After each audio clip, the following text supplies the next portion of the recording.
how to show hidden files or folders on your Mac. So on your keyboard, you want to click Command, Shift, and period or a full stop button at the same time, like here. If it's successful, the hidden files will appear in the folder and look muted.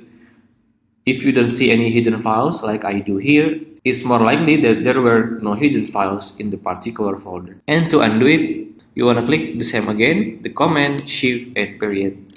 And another way to show that you are successful to check if there are any hidden files by clicking on the Go at the top left of your screen and then choose if there is any library button right here between home and computer. Because if you undo it, Command, Shift, and period, if you click on Go, there are no library between home and computer. And that's it. Keep in mind that hidden files are usually hidden for a good reason, and I really recommend not to mess around with, such as deleting or changing them, unless you really know what you are doing. If you find this video useful, please consider like and subscribe.